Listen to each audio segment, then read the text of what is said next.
And we're live. Good evening, everyone. Welcome to Holy Crap, the Vlogcast. Vlogcast that comes from a skeptical point of view to answer some of the questions of why. This vlogcast started as a combination of spite and the Streisand effect because I needed to answer the question, can I get myself a flask or tumbler of coffee in 1 minute and 9 seconds? The answer is no. So I am a couple of seconds late. I apologize. But hey, look at the bright side. Here I am. And I've got coffee, so you don't. Hey, man, it's sweet to have you here, you know? True that.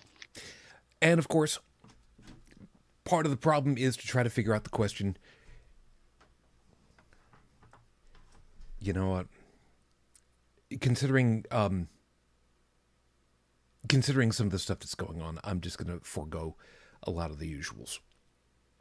I'm your main host. I'm known as Shujin Tribble, and you can find me pretty much everywhere under that name. Shujin. Joining tonight from the right-hand coast of the U.S., Unrenowned Tech has been able to make it. Good morning. Oh, yeah, it's a great morning. We finally had our power restored. Oh, that'll do it. Oh, yeah, that storm that hit us the other day. I hear a whoosh, thump, bang! As the power transformer got knocked out. Well, by a tree.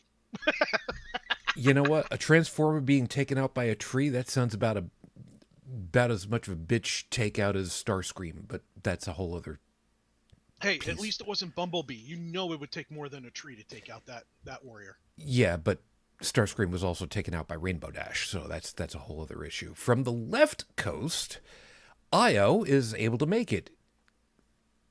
Glad you're able to make it, hon. Good evening.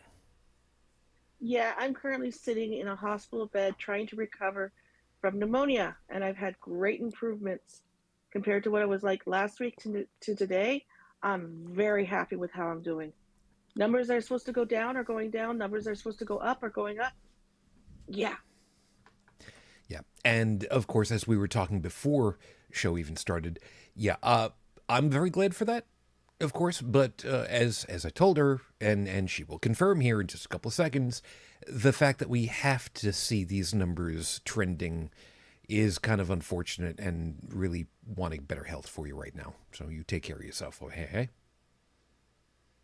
Yeah, we think that something that happened with the fires back in January with LA, there was something chemically, and I think I was susceptible to it. And it was just couple months of it sitting around and doing things to me. Yeah, aerosolized chemical products, man-made, shall we say, chemical products. Yeah, that's no bueno. And I have to qualify that as man-made chemical products because, let's remember, everything is chemicals. Water is chemicals. I mean, don't we have a mystery guest tonight? I believe her name was Ethel Malto? Could have been. So I've been giving the nurses lots of sugar, and they've been so sweet to me. That works out really well that way. So good to have everybody here. As always, if you decide that you'd like to join us as we're recording live, please feel free over on YouTube. You can be part of the group and make us feel a lot better about ourselves, which means Stephanie made it. Good morning. Good to have you. Oh, well, look at that. I omit guys, screwing with me over here. That's fun. Anyway. Yes, we're artificially inflating the watch numbers. It's our evil plan. That's fine by me. Anyway, there were a couple of things that we discussed briefly before we got started with the show. Some is a little... It's not going to have quite the right gravitas, but uncomfortable for me for reasons. I'm not going to discuss them right now because I'm trying to find my way through it mentally and emotionally.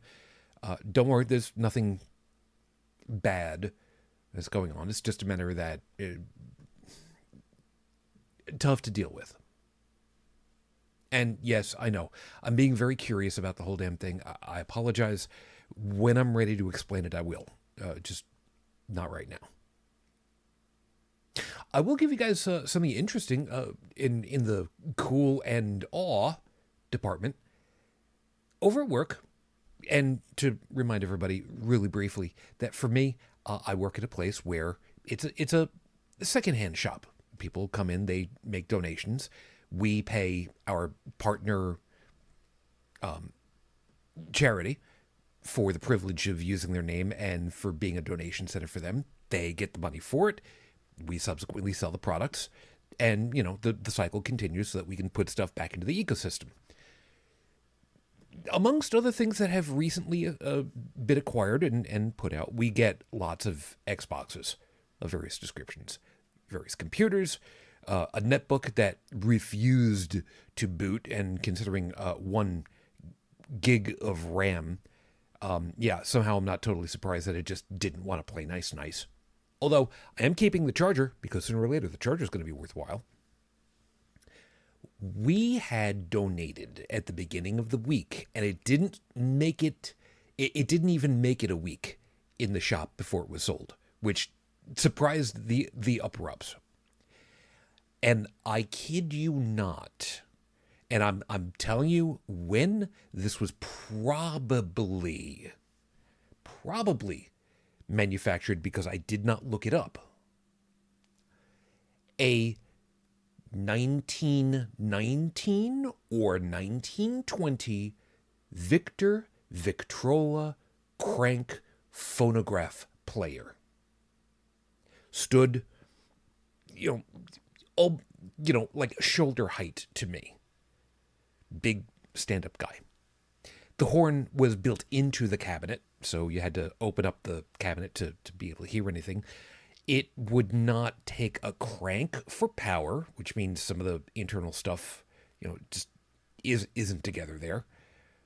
It did have a couple of records with it, and I said it should be at a certain dollar amount. The guys said a slightly lower amount. We compromised in the middle. Well, they compromised in the middle, and it sold. It came with the manual that was literally brand new, pristine. I put it into a plastic bag so that people wouldn't be fingering through it and getting all their grubby fingers all over it. And it came with the original sales placard that said, originally it was however much it was, and now the price has been reduced to whatever it is now. They did the numbers and ran the numbers. This thing in its original heyday would be about functionally about the equivalent of $6,000. My God. That's Yeah. yeah, that just sounds like a very sweet machine. I took I would have pictures. loved it. Yeah, I took pictures of it. I made sure that I took a picture of the manufacturer placard. I didn't look up the machine number, but memory serves it was 3700 series. So a relatively early part of its run, I'm sure. So I could probably figure out, when it was built. So that's because, of course, sooner or later, and tech will agree with me, sooner or later, all is known. So it's just a matter of looking up the right database. Yeah. Unless you're Doge, in which case you just crash servers. But that's a whole other issue because Did I people say don't that know. out loud?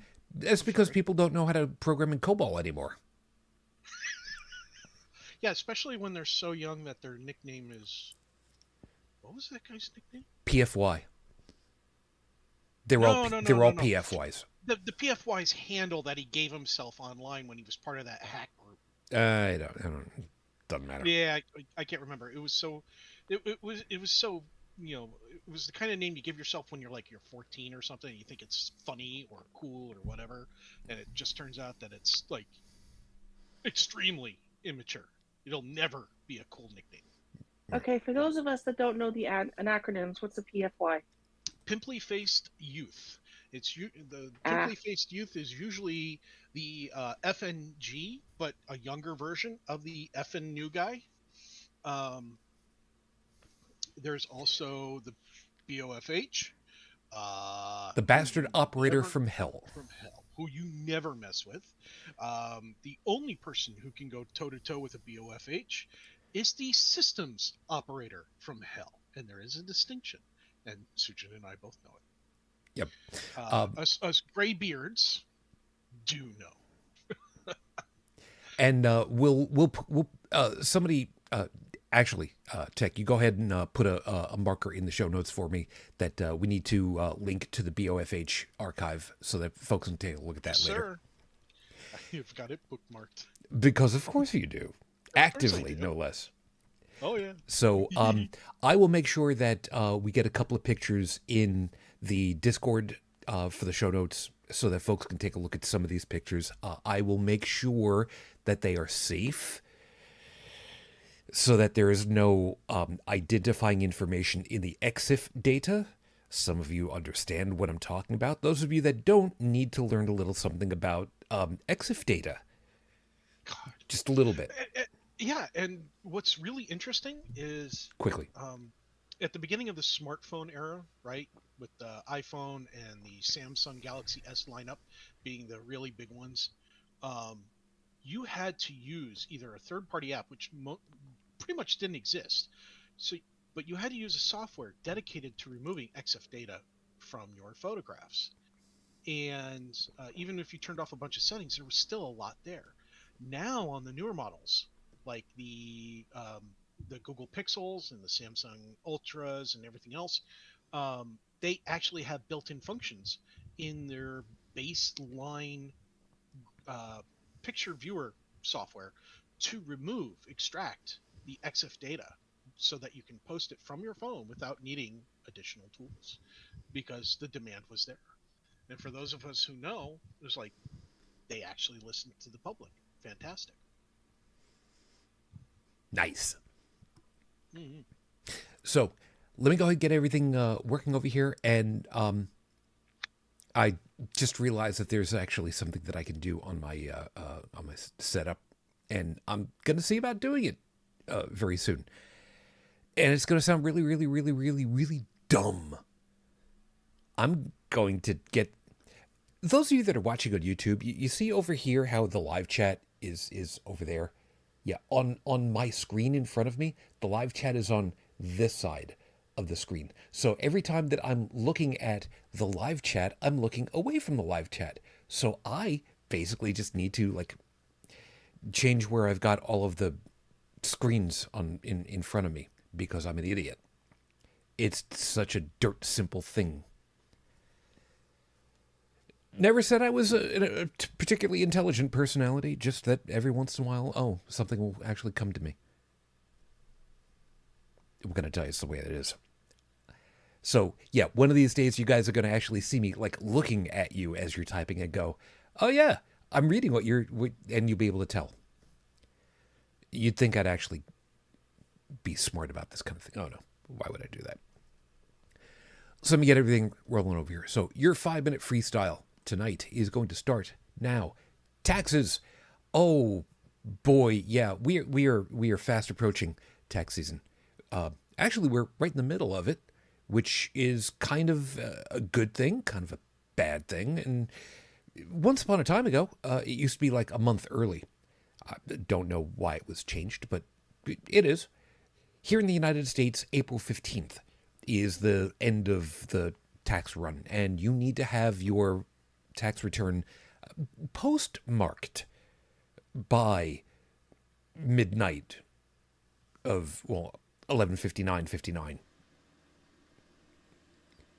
And there was a time when my wife went down to the main post office here in Buffalo, and she's there at like 9-10 o'clock at night because she's taking ours in. And somebody came in from the back, went over to one of the countertops where, otherwise there'd be a register and everything for the post office, and comes out and yells out, "Does anybody just need a postmark? I have no money, I have no skills, but I have a postmark. Anybody that needs a postmark and nothing purchased, come over here and I will stamp you." And they had a bunch of people, a new line form, and she's like, okay, you got this and got this. Clunk, clunk, cool. We've got it. You're good. Get out. And here in the United States, yeah, the long-running thing is that we citizens just do our own taxes at the end of the season. We get our paperwork, and then we get the schedule of information, the spreadsheet of stuff, and we're supposed to figure it out ourselves. Or take it to a paid professional to do it, which I will admit I've done many a time. Uncomfortably so, considering that I didn't have very much income for several years. But still did it just to be safe.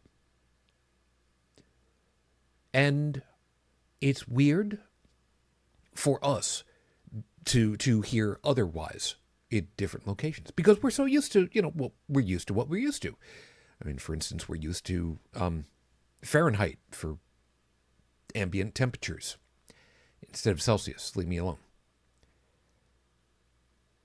But in other places in the world, it's just done.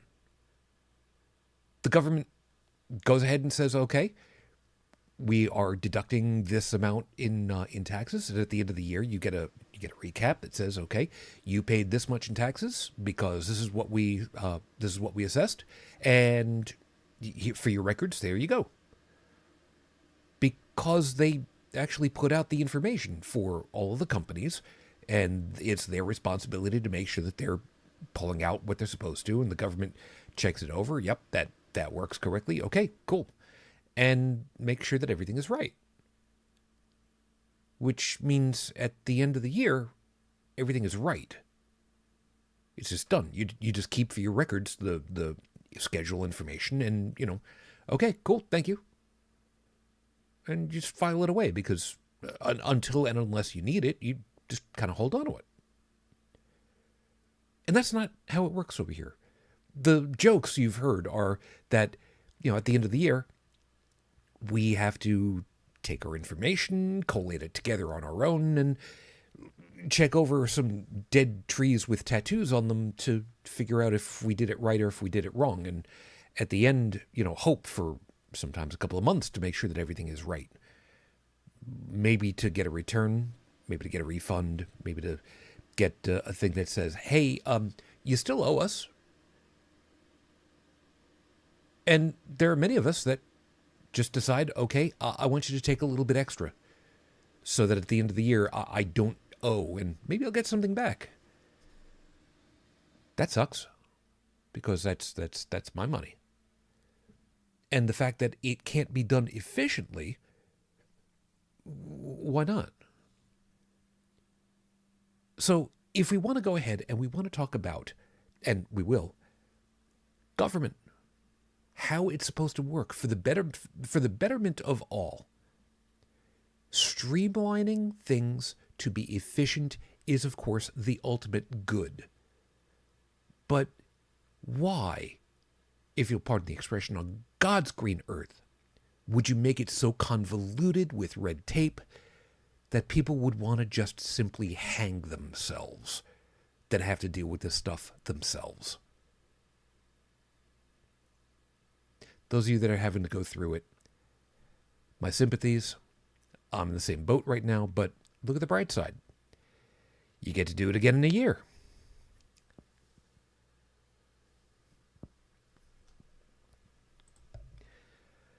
That'll cover us. That's good enough, and we'll see how this plays out. It's gonna be an interesting day tomorrow for me, because it's when I have to do it.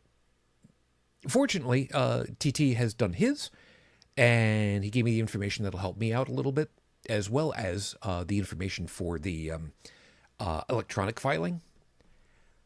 I'm not 100% happy about doing electronic filing, but then again, at the same time,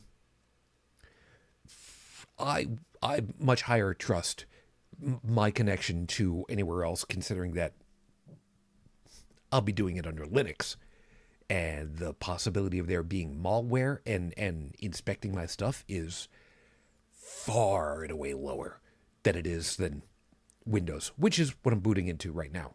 But that's a whole other thing for later.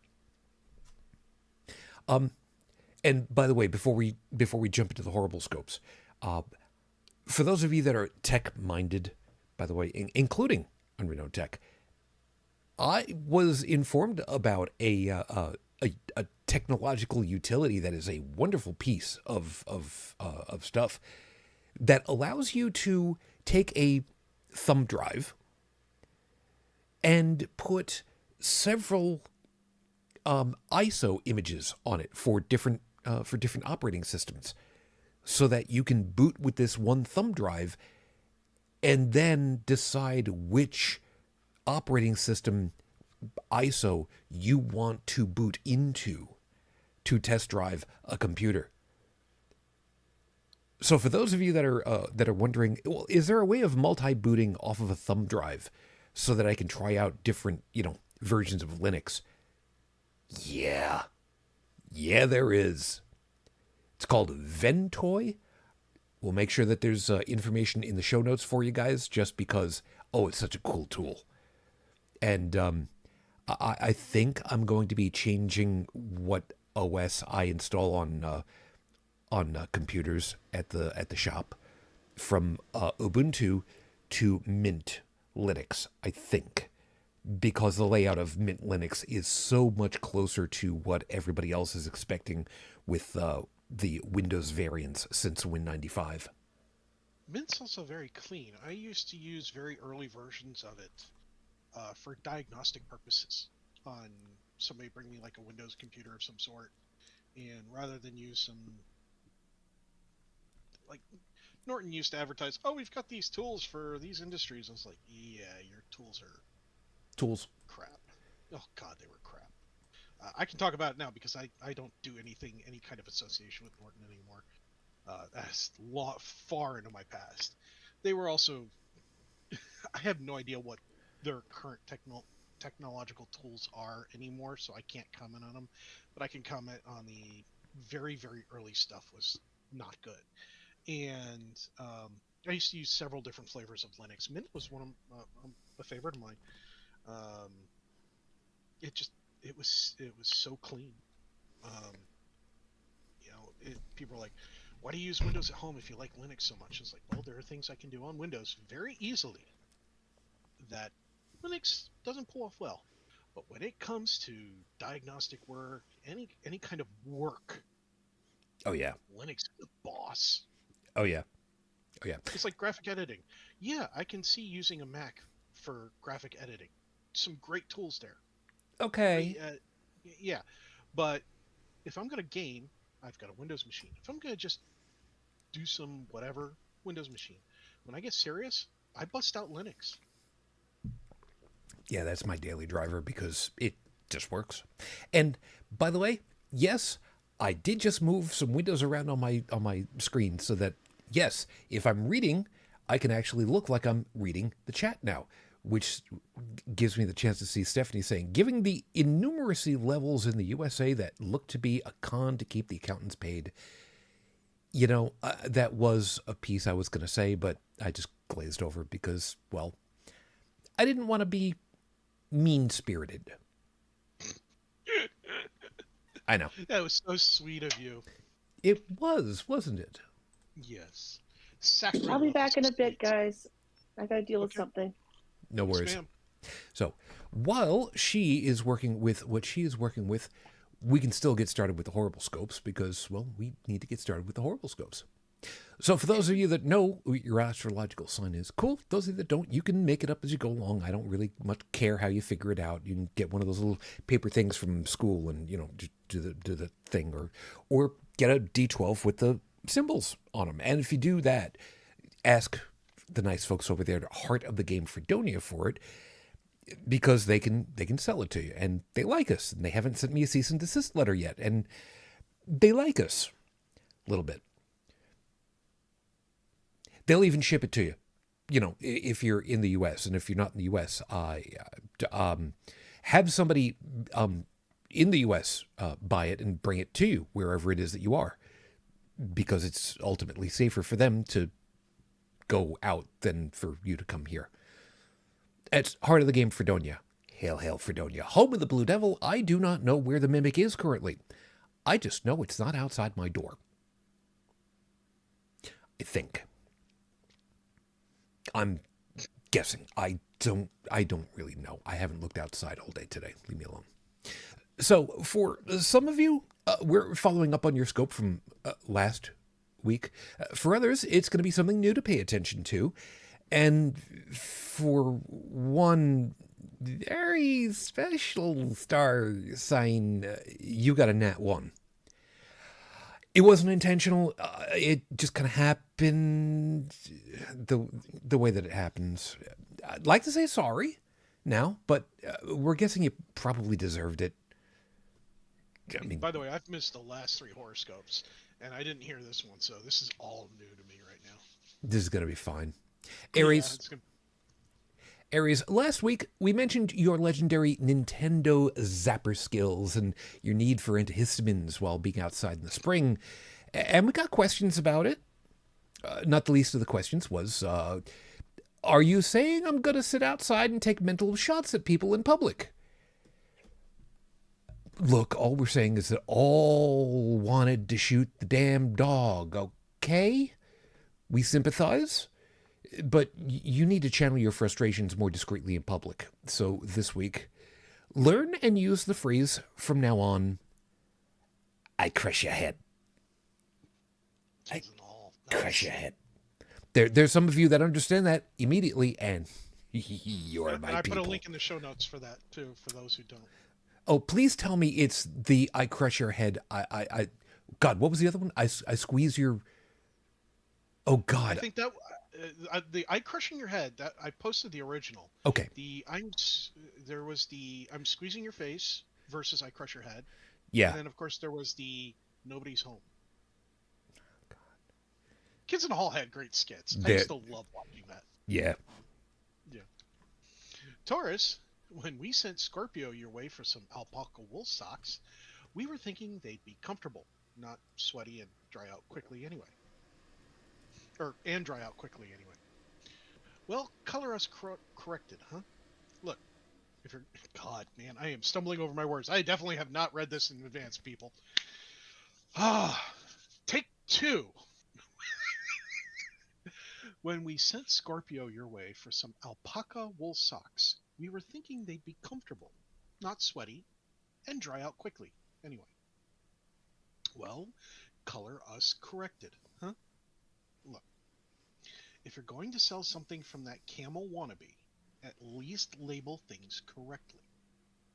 So this week, geez, man, would it kill you to be an ethical salesperson? Now, as an owner of alpaca wool socks, I can honestly say that if they're pure alpaca wool, you're going to have a bad time. You need to get like 80% alpaca wool. Yeah, kind of got told about that. Yeah. And you still do need to take them off at the end of the day and dry them out. This is not something you leave on your feet for the entire day. No. We will move on for the time being, and Io, of course, will join us as soon as she's able to. Gemini,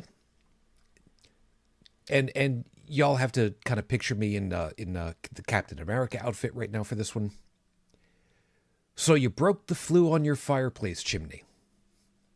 We did warn you to be careful, and we know it wasn't exactly your fault. You know, now, the question is, how do you replace it? Sure, you could just go without, but that is a phenomenally bad idea. Did you know that you can light the inside of your chimney on fire if it's not cleaned properly? So this week, it is unsafe to turn your fireplace into a pulse jet engine. Just ask Intexa on YouTube. You'll know if it's really him if he reminds you that tomatoes are disgusting. I love tomatoes. Yeah, I don't like to just bite into them. But if it's sliced and paired with mozzarella, that's fine. If it's pureed on pasta, that's fine. If it's turned into ketchup, that's cool. Reminding you all that ketchup, because of its water and sugar content, is a fruit smoothie. And it has no place on sushi. Cancer Moonchild, It's true. when we suggested you find an Amiga computer to play games on, we didn't actually think you would actually do it. But now that you have an A4000 with an 040 chip in it, why not find the new Z3660 board to add to it? All the modern computer ports and abilities plus crazy fast accelerator speeds. So this week, honestly, we've got nothing to add. Have fun with your new toy once it arrives. And don't blow anything up when you install it. For those of you that are too young to remember the Amiga, holy shit, was that a beast. I love if my you let out roommate's the magic Amiga. smoke, you've done something horribly, horribly wrong. And permanent. Can you guys hear me? Can you guys hear me? Can you Yes, guys hear ma'am. me? Okay. Leo, all those movies you still have on videotape, and they're likely just, well, rotting away. But that doesn't mean you can't still keep them to enjoy. Just find and download a copy of the same edition and keep that along with the cassette so you're in copyright compliance. So this week, don't take legal advice from a podcast. Are you nuts? It's a really good piece of advice there. Based on the recent last presidential votes, I'd say, yeah, we are nuts. Next. Virgo, we have to compliment you. You remembered to buy those foam rubber mats to fall on. We have to deduct a point for rolling the nat 1 for your dex saving throw, though. We're pretty sure the soreness in your ankle will subside by the end of the week. So this week, there's nothing we can do about the video stream of you falling. Embrace the cringe or be mocked. A lot.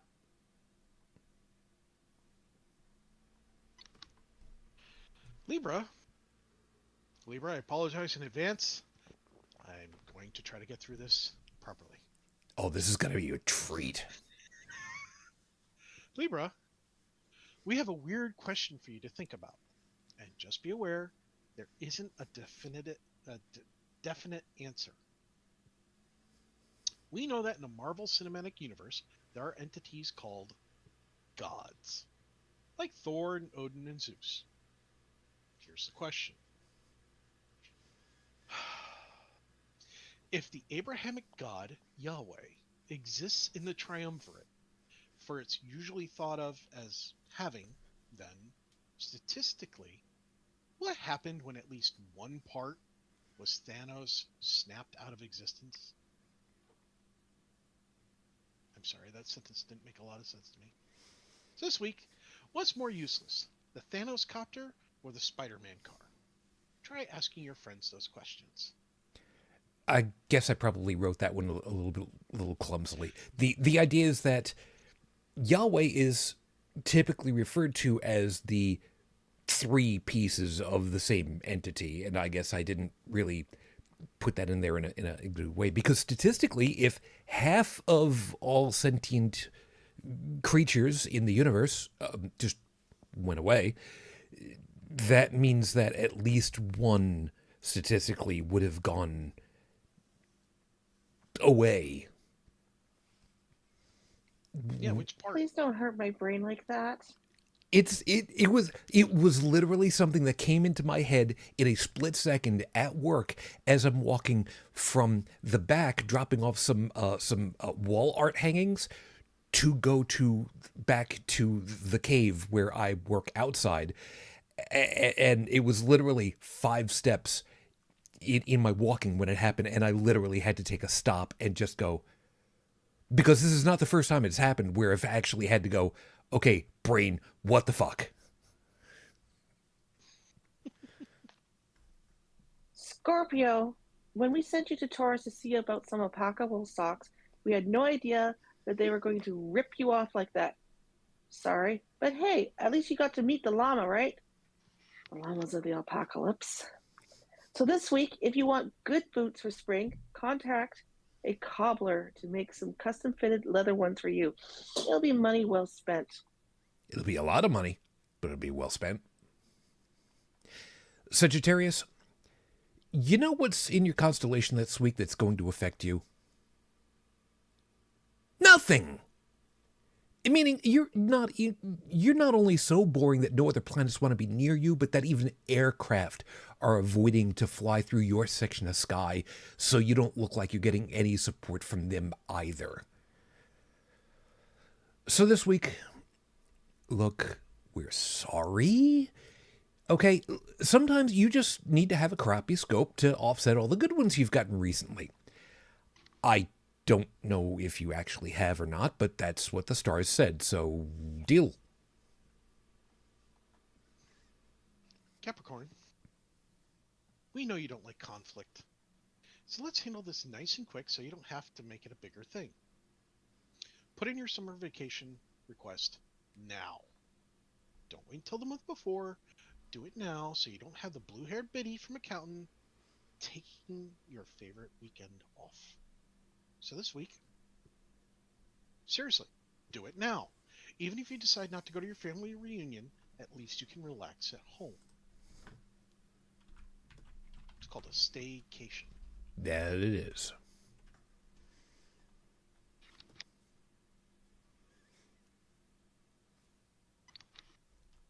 Aya Hun? Oh, sorry. I'm sitting here crocheting away at something that my hubby gave me in order to make me pass the time here. And Aquarius, you've been frugal with your meals for a long time now. Pick a night and splurge just a little. Instead of bacon eggs, how about bacon, woven mat, and egg sandwich with some maple sugar on the side, Or, add some hash browns as a middle layer, maybe a slice of tomato and grilled onion too. And a slice of American cheese, but not the crappy shredded stuff, but an actual slice of the good stuff. So this week, seriously, just have something extra for a change. Sprinkle a little sugar on it. You earned it. And for those of you who are not familiar, yes, you do want to Google bacon woven mat. Oh, yes. Oh, yes. Yes, because if you make it right, you're going to be very happy. And finally, my fellow fish Pisces, you were laughing at the idea of drunk squirrels last week, and they heard you. There are now enclaves of squirrels that will be spying on you, listening to your phone conversations, and even tapping your cable line to listen to the data streams to find out where your safe house will be when they move in to get you. So this week, Pisces, it's been an honor knowing you. Remember that you brought this on yourself. Do the honorable thing and receive a warrior's glory. One-way trip to Valhalla or Sto-vo-kor at your discretion. I was going to make a joke about comparing Doge to drunk squirrels because of all that stuff, and then I realized drunk squirrels are more of a threat than Doge. Yep, ask Thanos. Yeah, no, I don't mess with squirrels. Those are horrible scopes for this week. Remember, if you like what you got, you're most assuredly not Pisces this week. I can tell you from experience. If you'd like a better or nastier one for yourself or someone else, you can ask, because I operate very heavily on vanity. Or if you'd like to say thank you and bribe me that way, you can literally bribe me over at the coffee page, coffee.com/Icarus the Lunar Guard. I'll have these posted as usual at the end of the week. Tumblr, Facebook, Coffee, Discord, Blue Sky, because it's all kinds of good stuff. Because that's kind of the way that it works around here. And anybody that's got a problem with that, you can see me later after class. And Stephanie, yes, there is good cheese in the U.S.A. When it comes to making a cheeseburger or a sandwich where you want the cheese to melt and not break, American cheese or even Velveeta cheese is perfect for that because it gets a perfect melt every time without breaking. or You at the can very use least little it's things. supposed to. Yeah, you can use other cheeses. Use what you find to be your favorite. You know, when we say good cheese, we take the approach of the appropriate statement. In matters of taste, the customer is always right. That's how it's supposed to work. Yes. This is episode 531 on the docket, Your Honor. What if? The U.S.A. edition. So, I don't want to have to do stuff like this, but it is incredibly relevant in the news. It is a part of our lives right now. And it does still coincide with the whole mind think of everything. So, in technical terms, yes, it is still dealing with religious think because it's group think, because it's everybody following the leader. So, what happens when a government that is comprised of three branches that are supposed to be co-equal, that are supposed to be able to keep tabs on each other, literally keep each other in check, and one of them just says, "Nah, we're just gonna go ahead and just go our own way," with apologies to everybody that knows Fleetwood Mac. We're kind of living in that situation right now. And it's annoying and it's terrifying in a lot of ways. There's very little that we little people can do about it, but we can kind of look at it from our perspective and wonder, is there anything that could be done? Is there anything that we can do? Is there something that we should be looking out for ourselves to keep ourselves or those around us safe? Well, might not exactly have any good answers, but we'll see what ideas we've got. Canada right now is in the middle of a general election. The last time we had a general election, I got disenfranchised because my ballot did not make it to me in time. This was during the COVID epidemic in 2021 because it was still going on. I was supposed to have gotten my ballot by about the 1st of September. It showed up the 20th of December. Guess what I got the day I came into this hospital? I went and checked my mail, and there was my ballot. So I'm not disenfranchised this year. Yay! I just needed to say that because I was so PO'd. Yep. Well, before we get into the whole, Oh, you're looking at the same thing I am, are you? huh? You're looking at the same thing that I am? The thing I put in the show notes? No. Okay, so I'm not looking at that currently. No, I was gonna say, before we get into the whole, what we can do to help each other out kind of thing, there is a YouTuber, LeejaMiller. LeejaMiller? I'm gonna mispronounce it, but I've got the link to the episode in the show notes, and she calls it, her video is called "Is It Time to Leave the U.S.?" and she talks about what, in 5 different degrees of "you're fine, stay put" to "get the heck out now" levels.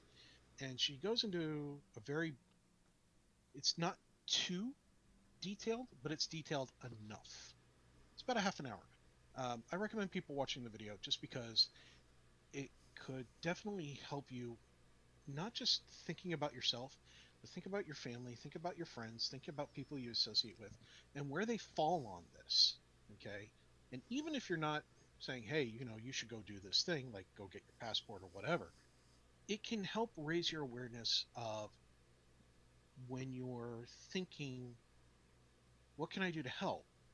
You can gauge roughly based on that graphic and what she has to say about the level of help that person, that family member, that friend, that acquaintance might need in the near future. So just something to keep into consideration while we're talking tonight. You may want to go watch that video later after we post it in the show notes and go, oh, they were talking about this and my friend falls on this part of the scale. Maybe I should go talk to them and see how they're doing. See what kind of preparations they've made, if they've even considered these preparations, and what I could do to help them. Yeah, I started to watch before we got started. I didn't get very far into it, unfortunately, but just fair warning for anybody that's going to jump into it for the first time. The way that she speaks is very rapid fire. If this is one of those things where it feels like it's just way too quick, YouTube does have the ability for you in the cogwheel to change the playback speed. So you might want to slow it down to make it more comfortable if it's a little bit too quick. Not just that, don't forget, when you go down to where the notes are for each episode of whatever it is that you're watching, if you click on the More button to expand it, there's usually the what do they call it? Let me see if it's here.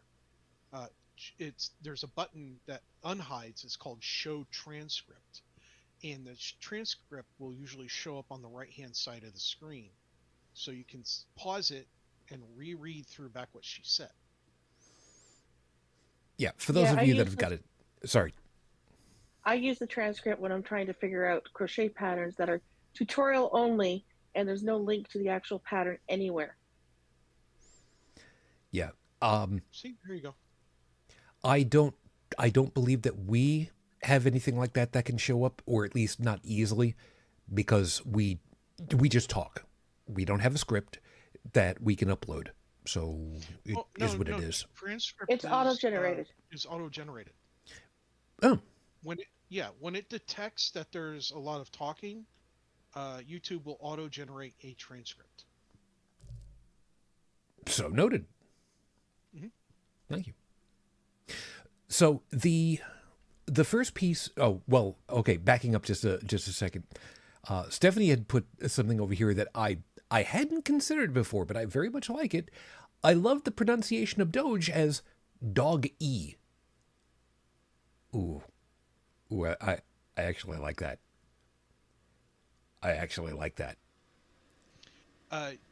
Yeah. When there was the coin, essentially a Bitcoin, but it was DOGE coin, people were pronouncing it Doge coin, which was a mispronunciation because it was supposed to be Dogecoin. Yeah, it's pretty good. So, so at the beginning of the show, we kind of mentioned a little bit about how Social Security was something that was being mucked about with. I think that's probably the nicest way of describing it. And I'm speaking about it from a technological standpoint. The computer systems that operate that piece. Now, reminding you that the Social Security stuff is technically part of the executive branch. And I say technically because it's an outlay of monies usually, and usually the outlay of money is done by Congress, so it's one of those weird-ass things where, depending as to how you look at it, without figuring out who's actually answerable to whom. Yes, I said who and whom. Don't at me. The biggest problem that we've got is that, well, the executive branch of my government is the one that's supposed to be entrusted with actually making the enforcement of the laws. And calling it the laws is can have the wrong misnomer, because, quote, the laws also include how things are supposed to operate. It doesn't necessarily mean that you've broken the law the same way that a police officer would say something like that. They're the ones that are in charge of making things operate. In my government, again, the three parts. Oh, actually, Tech, put in the show notes for Schoolhouse Rock 3-ring government. Okay. Schoolhouse Rock has a really great explanation on how the 3 rings of government are supposed to operate here. It's roughly 3 minutes. if memory serves. It'll be a very, very nice way for folks to get a real quick primer on it. And yes, I use the Also, expression primer because I learned it from the movie Contact, and I will forever say it that way. Yes, also, the No Kings one from Schoolhouse Rock. that's probably also a good one. Actually, you know what? Just let's just do it the easy way. Get rid of that and just put in Schoolhouse Rock, America Rock, and we'll just give everybody the whole thing, and y'all can kind of pick and choose from there, because it covers some really good stuff. It covers some really uncomfortable stuff. The second part, the legislative part, is the one that Congress is part of. Congress, the Senate. They're the ones that are tasked with making the laws. They're also the ones that are in charge of the pocketbook. They're the ones in charge of actually paying for things. And they are also supposed to be the ones that are entrusted with declaring formal articles of war, should it ever come to that. And finally, the judicial. That's the judges. That's the court. The ones who are tasked with deciding, okay, is this legal? Does this follow the law as laid out by typically the Constitution, if you're talking about the Supreme Court, the highest court of the land? And it's their job to determine, is the action being done that's being asked about, that's being legislated against, is it in following with established laws or not? And sometimes that can be a really tricky thing to do, especially when there are times when the court has decided, well, you know what, this law that's been on the books for and hasn't been used for over 200 years is still on the books, therefore it's still legally binding. So sure, yeah, you can use something that's 200 years old, plus that nobody's used in almost 200 years because there's never been a need to, and there's no real definitive way of saying that you're actually following the same course. But yeah, I guess you can. And if anybody's wondering, am I alluding to something that's currently happening in the news? Yeah, I am. And I'm not happy about it.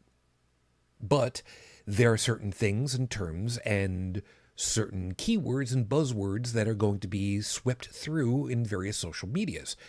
So there are going to be some terms that are going to be a little bit more cagey and close to the vest, shall we say, so that we don't get dinged again. I'm sorry. That's unfortunately the situation that we're in. I'm going to be careful about it. So now the question is, if the executive branch goes ahead and does something, being that they are the police force of the government, and they, let's say, decide that they are going to deport someone to a country that they are not originally from, and are told by the court, no, that's wrong, you're not supposed to do that, bring him home, bring him back here, and they say, lol, nope. What do you do? Well, I personally like to watch the YouTube videos where the judges handle, regular everyday cases as well as some of the more extreme stuff, like the stuff you see in the news. And I ended up watching a video where a police officer got life imprisonment. Well, what it amounted to life imprisonment. They were doing a lot of bad things, a lot of things against the law and everything else. But they eventually had to get caught doing it, and they got away with what they were doing for so long because so many of the fellow police officers wouldn't speak up about it. Because let's be real here, in some sections where the police function, they have a we're all brothers attitude, and or brothers and sisters. We're all family. We don't snitch on each other when somebody does wrong, which actually is not how it's supposed to work. It's Uh, commonly referred to as the thin blue line, and I'm saying that from experience because my father was a cop. I want folks to understand what the buzzword is for that one. Thank you. So anyway, the judge determined the punishment. You know, um, and it's the same for non-police officers. When somebody's getting arrested, right? You don't argue with the police officer doing the arresting. That's not. They're not there to argue. They're there to enforce. The courts are where you make your case. And if the officer did wrong, the courts are, during the arrest, before the arrest, evidence gathering, whatever. That's where it's supposed to come out in the courts, and the judge is supposed to go, you, the defendant, are not uh, in trouble. The officer or officers or the people, whoever that wound up arresting you, the peace officer, they're the ones who are wrong. Therefore, you are free to go. Cases are dismissed, whatever, and then it's up to the state or whatever to go after the police officer for their behavior. Maybe there's internal affairs. Maybe there's investigation by outside groups, like when there's shootings involved, for example, and so on. But there are processes in place, and so we've put processes in place for everything. So when a judge goes, no, you do not do this thing, and you go and do it anyway, there are supposed to be repercussions. Like if you go to court because you got caught drinking and driving, and now your license is suspended, the judge will tell you your license is suspended. You do not get behind the wheel of a car until you have a valid license. Here's what you do. Here's the punishment that you have to do to get your license back. Maybe it's 6 months sober. Maybe you have to put a breathalyzer built into the car. Maybe you have to wear a GPS anklet that has the ability to check your blood alcohol content level by skin contact. Whatever the case might be, you have to do the thing. And if you break those rules, there are punishments. Sometimes they're listed as to what that exact punishment will be: financial and or time in jail. Maybe there'll be a warrant out for your arrest. So when a police officer does it, it's extra heinous. Same thing with ICE. ICE are police. They're just very specialized. You're not going to get pulled over for speeding by an ICE agent on average. They might call a regular police officer to do that. Or minimally, they're supposed to. Yes, exactly. So if an ICE officer detains somebody who's not supposed to be deported and then deports them after the court says, no, this person's not supposed to be detained, the ICE officer or the department or whoever made the decision to deport that person, there's supposed to be a punishment there. There is supposed to be repercussions. And if possible, undo the deportation. So if a judge goes, not only did you do wrong, but you need to take corrective measures to bring this person back, and you go, you give your middle finger to the judge, in my opinion, that should be the end of your career.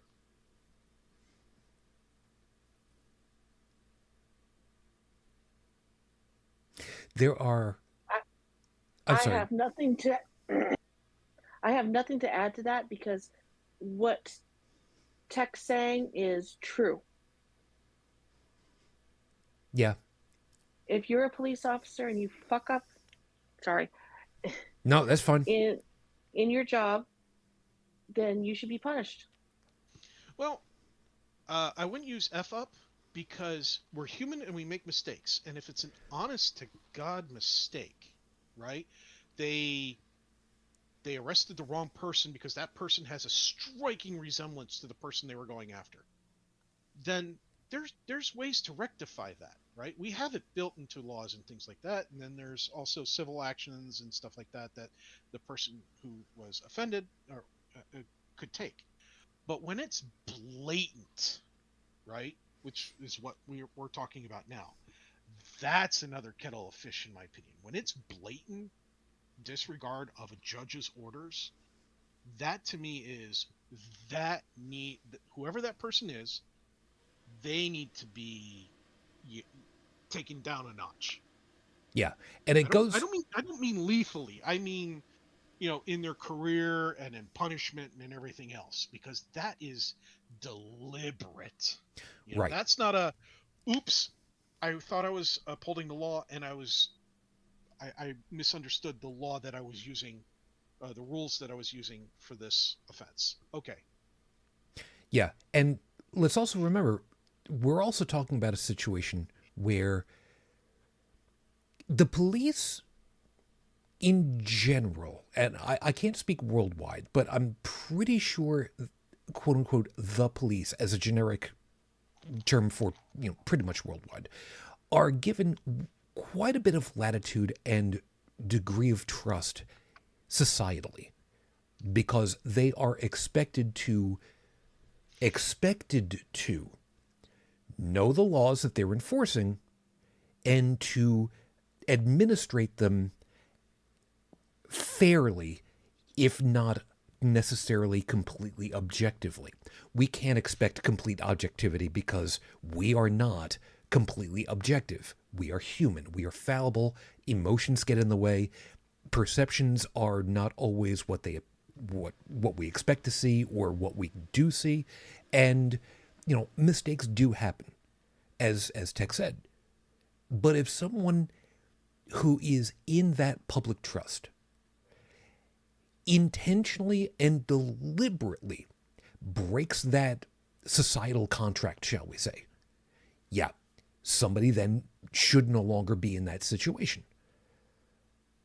And in the presidential area here in the U.S., there is and it's been talked about before, the impeachment process, which is something that typically will only happen at some of the highest levels of government. That is a method for being able to say and adjudicate, was a crime committed? And again, crime being, have you gone against the law, meaning the rules of how you're supposed to operate? Again, going back to the whole, laws are not necessarily you're a criminal. It could be that you did the wrong thing because you're not allowed to do that. By technicality, it's given the same term. But if there are people who have done wrong, especially intentionally, callously, yeah, they should no longer be in that position of trust and authority in society any longer, because they cannot be trusted with that power and responsibility. I mean, that's why, back in the 80s, there was that whole, fine, you don't want me on the force, here's my badge, here's my weapon, I'm leaving. To use a meme that's all the rage in some circles. Good. Don't want these people to be entrusted with our safety overall. But the problem becomes now, what do you do? We little people, the person who was, I don't want to use the term, but after hearing the guys from Cognitive Dissonance talking about it, it is the only term that makes sense. The one guy who was kidnapped by my government and removed from the country and flown to another country under the auspice of being deported, but it was a country that he had no ties to whatsoever, and sent to a prison known for being, how shall we say it, dangerous to the well-being of people inside of it. It's hard to call it anything other than kidnapping.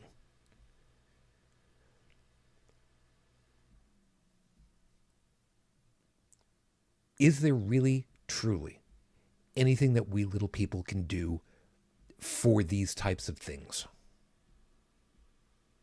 I really don't think that there is, but Well, I mean,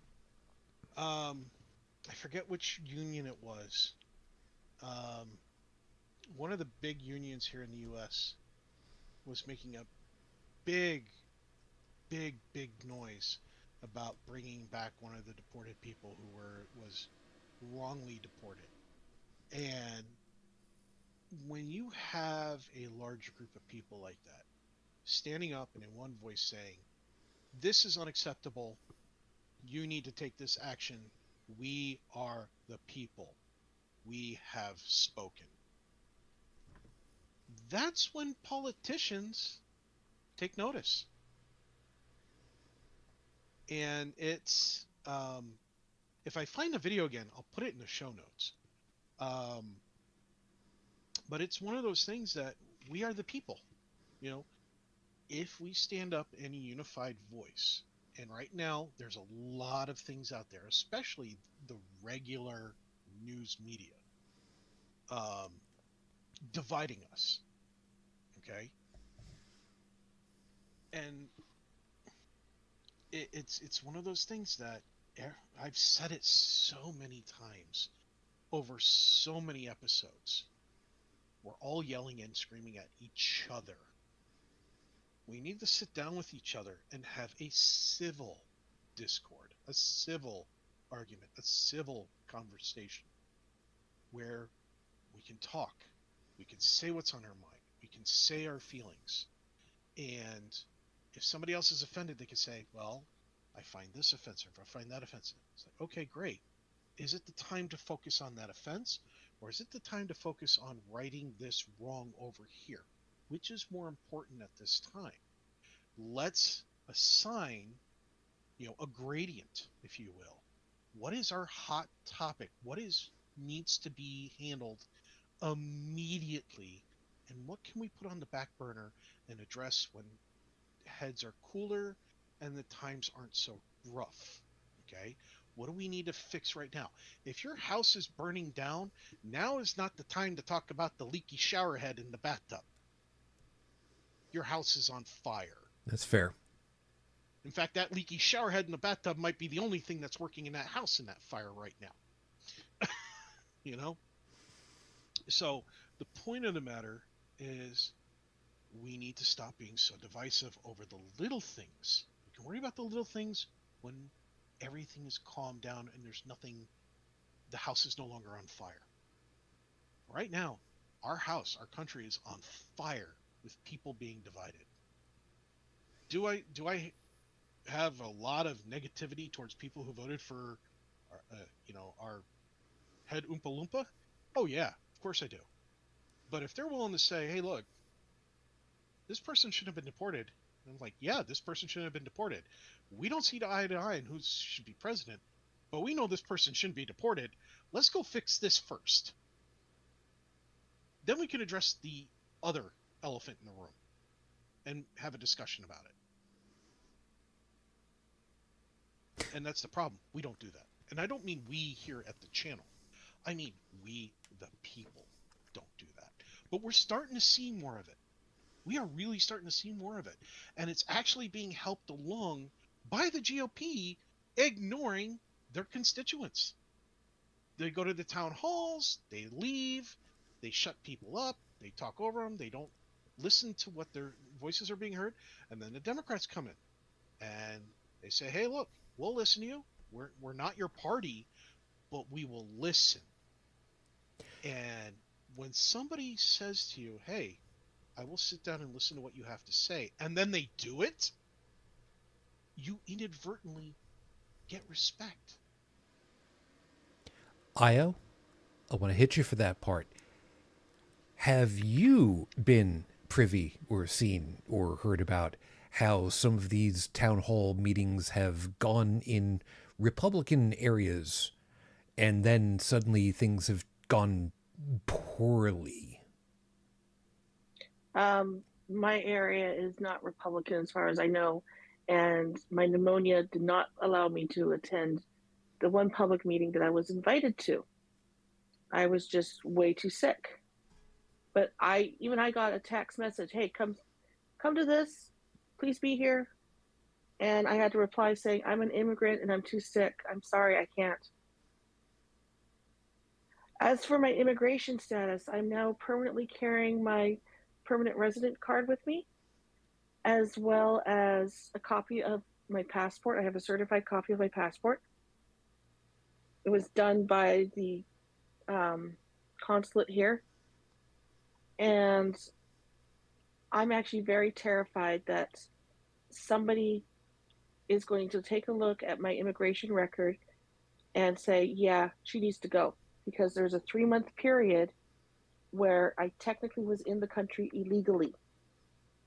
But I didn't know I was technically illegal because we applied for a 9-month permit and they only gave me 6 months.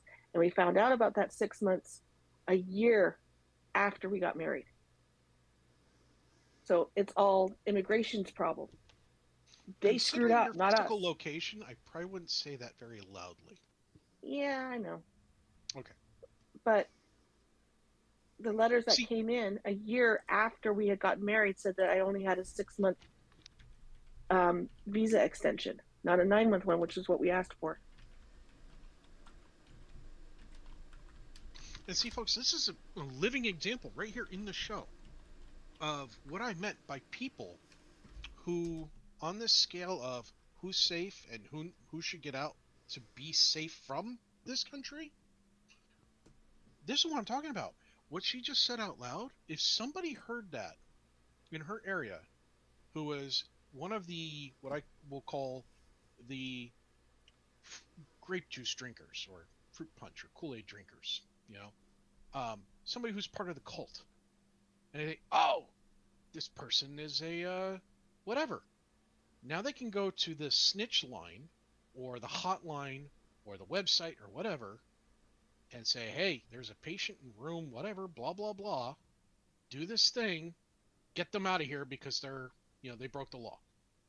And because of the scenario, the situation that one of our co-hosts is in, she could wake up the next day in handcuffs, out the door, and possibly to a place that has worse medical support for her than she does have right now, or possibly a better one. But that's neither here nor there. It's very real that her life could be endangered just by somebody walking past her doorway, having heard that statement. That's how serious I'm talking about. That I'm willing to sit down with a MAGA person who's willing to admit that what's going on with immigration right now is wrong, even though they're a Trump supporter. But they're willing to agree on that. I'm willing to cross the line, shake hands, and say, yeah, let's correct this. We'll worry about the other crap later. The biggest problem that I've got with that, however, and I know full well some people are going to agree with me, some people are not. Some people are going to have bad words about it, some will not.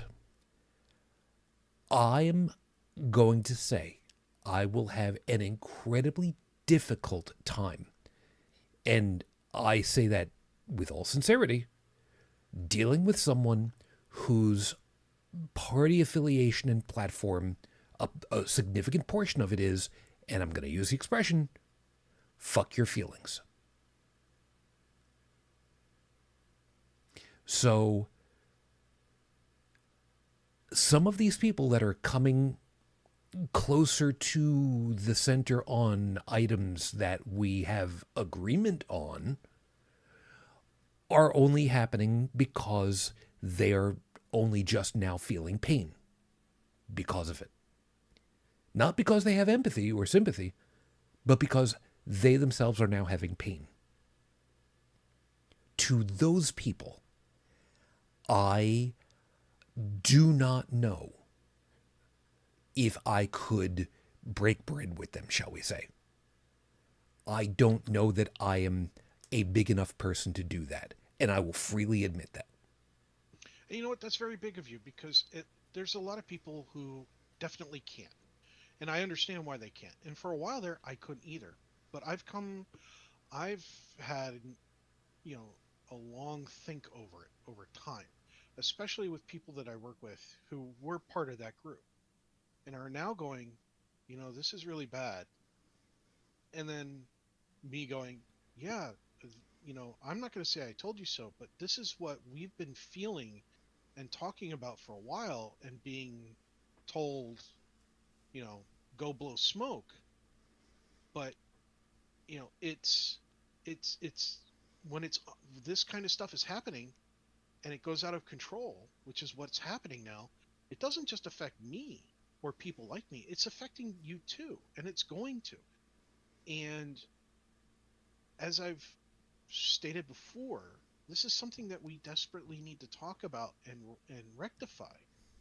And if you're feeling it, just imagine how bad it's going to be tomorrow if it's this bad now. So, if it's okay with you, I'd love to have a conversation. Let's sit down, break some bread, or have a cup of coffee or something.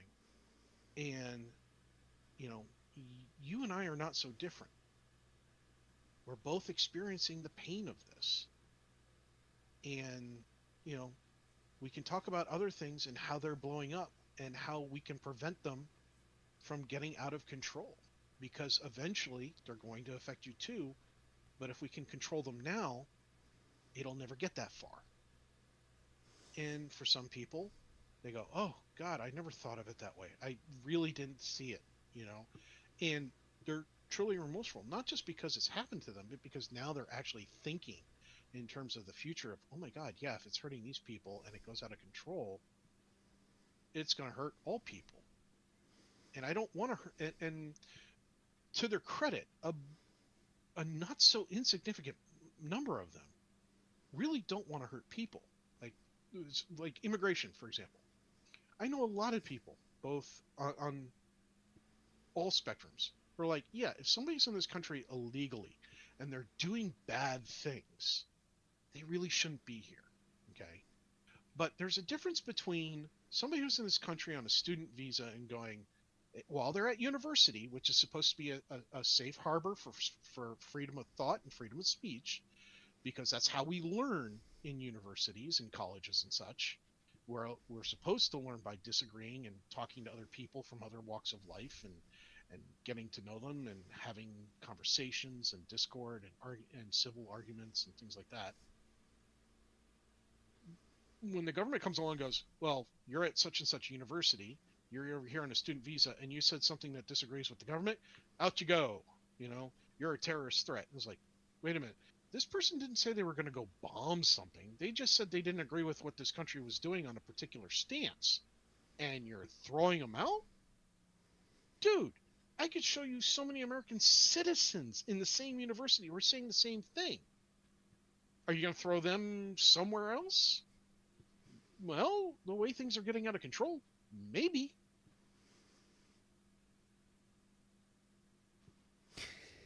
And that's a very bad thing. I'm going to be dropping into show notes a link that I got from the Consulate General of Canada about being Canadian on American soil, whether you're a visitor or not. Technically, I don't think it applies to me because I am a permanent resident, but I think I might need to have to do what they say to do and register with the United States government that I'm here, even though I've already registered with the United States government that I'm here. It's, or at least make sure you're on file. yeah. Yeah. The stupid thing is, my situation is not unique. One of the nurses here, her husband is from an African country. This was a conversation we had about 2 weeks ago, and she's actually worried for her husband's safety because he could get picked up and sent back. Yep. And again, this goes right back to the scale I talked about at the start of the show.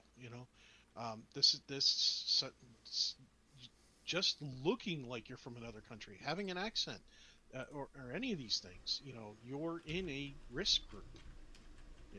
If you're in a biracial, multicultural relationship, you're in a risk group. There's all sorts of risk groups. I'm in a risk group. Everybody in this show's in a risk group because we're free thinkers. We've said things about our government that don't make us happy, which goes against the way the government's currently operating. Um, we're not God-fearing Christians. That alone takes us up a category. Um, there's a whole lot that when you take it all together and add it all up, you might think to yourself, if you're watching this, I'm not in any group. Well, you can be guilty by association, so maybe you should take a look at your friends, your family, your loved ones, the people you care for, the people that you associate with, and then realize, oh crap, I am part of I do have associations with a risk group, and that elevates my risk. Yep. I'm not telling you to break off your friendships with your friends. I'm telling you this is the time to look out for your friends because they're going to need some help, man. Yep. And there's a piece about this that I want to bring to folks' attention, because it's all too easy to go ahead and say, and I'm not belittling what you said, Io, someone from Africa.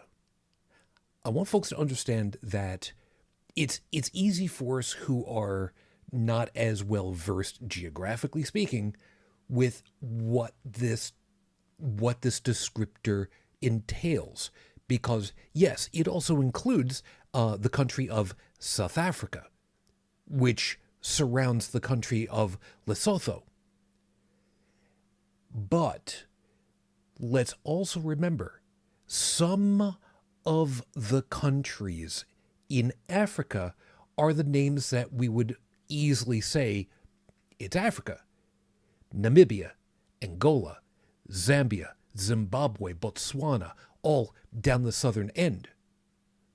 Over on the west side, Gabon, Congo, Cameroon, Nigeria, Benin, the Ivory Coast. Yes, it's on the west side, not down the south, for those of you that were kind of wondering about that piece. Sierra Leone, Senegal, Cape Verde, Western Sahara.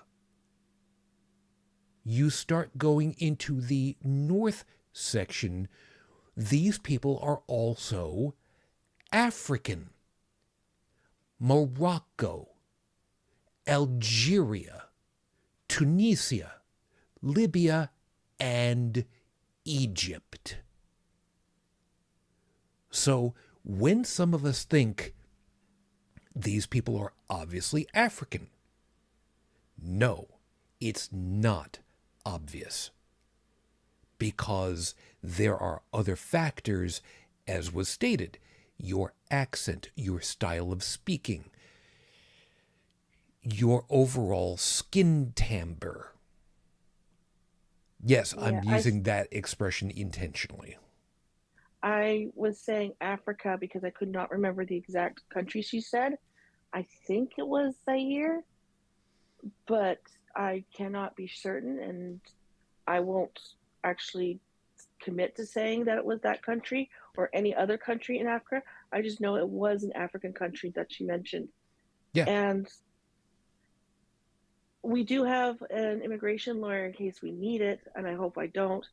And hubby has made sure that I've got his gas card in my wallet, so if I have to make a run for the border, I can head straight north.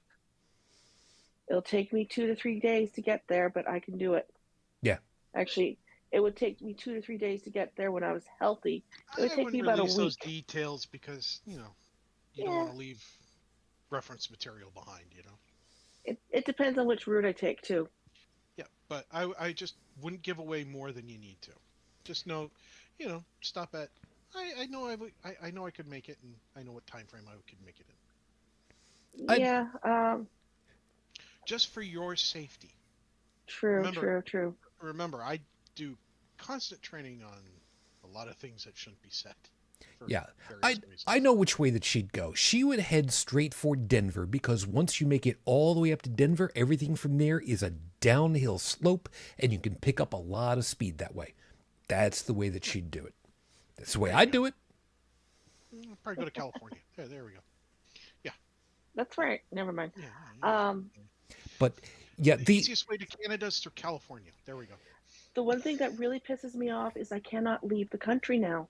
because of the border restrictions. Because if I leave the country, coming back in, they could have said, well, you left the country, so you vacated your permanent residency.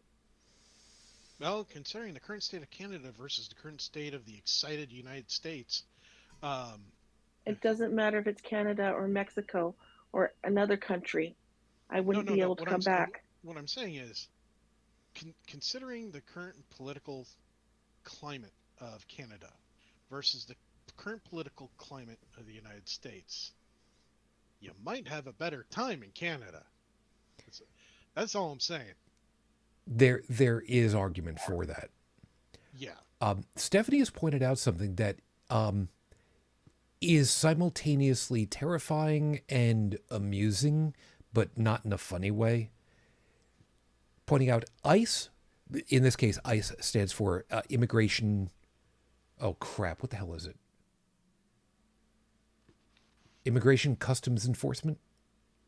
I think that's what it is. Immigration and Customs Enforcement are arresting and trying to deport Native Americans. Yep, that one's not new news, but it is news. And it's not the first time they've done that. No, not by a long shot. And it like I said, it amuses me. Again, not in the funny way, but in the, well, this is ironic. How dumb. Because Native Americans are offshoots of humanity that came across the Bering Straits thousands upon thousands of years ago and settled in the Americas, the American continent, north, south, central. And to use an expression, they were here first.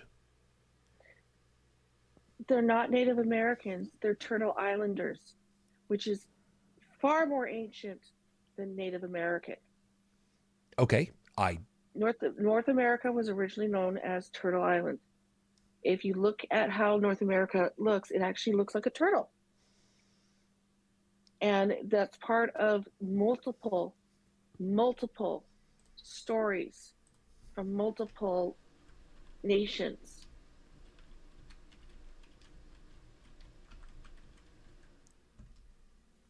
I will have to read up on that one. That one is a new one by me.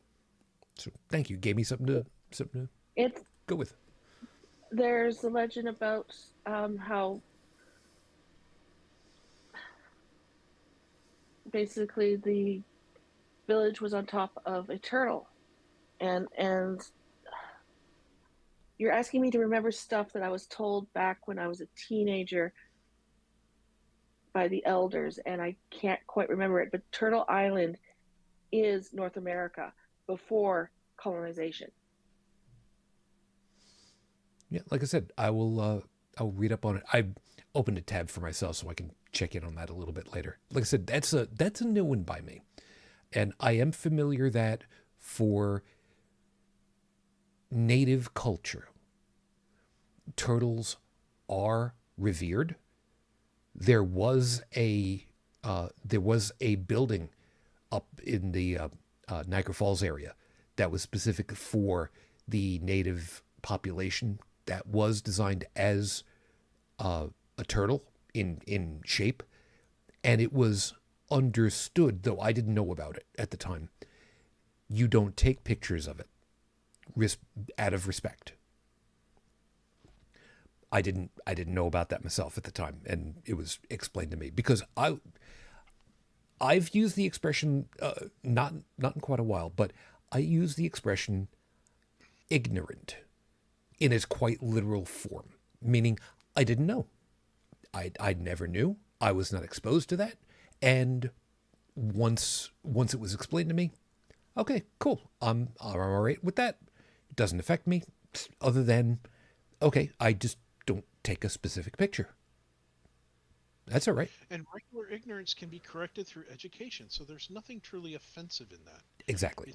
It's willful ignorance, and we've discussed that on this show before. Oh, if ever I were to have a genie grant me one wish, willful ignorance would be the one item I would get rid of. It wouldn't be cancer. the eradication of cancer. It wouldn't be the eradication of the speed of light limit.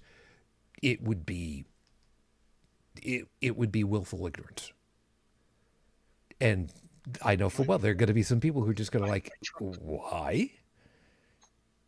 Yeah, there's a reason why. But that's a whole other issue. But if ICE is going after the Native American population, which makes no sense. Nobody who's not chalky is safe. And even the chalky ones, not all of them are safe. I don't even know what ICE is doing out that way. It's like, hey guys, look, you're not supposed to be on that land. It's even worse than that because, oh God, okay, this is the piece that kills me. As I've understood it, ICE is supposed to be tasked with the border protections, which is a really, it's a bile-inducing term in my case. And to me, that would mean within the areas where there are international crossings, they are supposed to be the ones that oversee customs and make sure that if somebody is trying to get in without documentation, they are, quote unquote, the strong arm to deal with those people that are crossing that shouldn't be allowed to come into the country. That, to me, says at international ports of entry. It could be an airport. It could be an airport that's inside, or in some cases, well inside the country. And I get that.